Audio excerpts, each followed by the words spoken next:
Ахыгаа би паянтай угтав. Тэр зун Шарибу ах оюутныхаа эхний амралтаар Ирхүү хотоос хэдийнэ гарсан. Гэртээ юу юугүй ирэх сураг гарлаа. Шуудан ирэх тэр өдөр аав ээж хоёр ахыг тосгоор сумын төв рүү явлаа. Угаасаа өндөр нуруутай хүний хараа татдаг ах маань гадаадаас ирэхдээ ганган жигтэйхэн.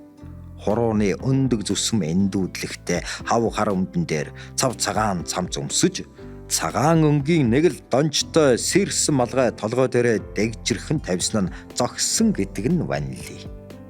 Манай сумын төв дээр тийм ганган, тийм юм бүхэн зогтсон хүн ахаас өөр хэн байгаа ч дээ. Хилиндээс алхаж гадны соёлд суралцсан их сургуулийн оюутан гэдэг. Тэр цагийн хөдөө нутагт цоо шин ертөнц соёлын үрийг тархич байлаа. Ахыгаа би ихэд сони учирхан оровч гаравч араас нь дагаастай. Одоо бодоход нэг л хав шиг юм салахгүй явж байж тээ.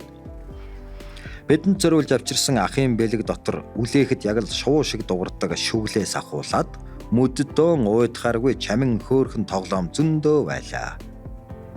Гадаадд сурдаг ахыхаа буйнаар манайх гэдэг айл суманда анх хөхөөтэй цагтай болж билээ. Гүм янзын хэдэ энэ дотроос хөхөө гарч ирээд донгодоод байхдаа ч яах вэ? Чухам хачин эд юм. Тэр орос оронд элдвэн юм байдаг бололтой.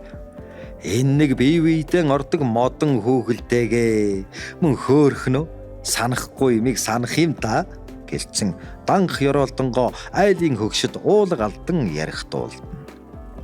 Айлын хүүхдүүд ангийн найз нарч Шари ахыг харах бас ч гэж гадаад чихэр олоод хүртчих санаатай энд тэндээс гүйлдэн ирнэ.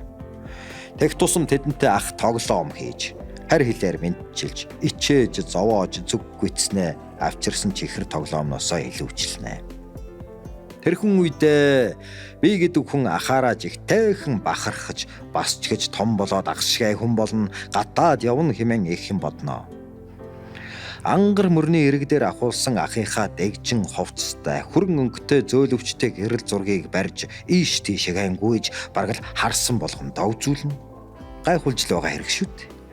Ахын бэдэн дээрсэн гадаадын сонин хачныг давс хужир нэмж угаад найз нөхөдтэй ярьж сайрхнаа.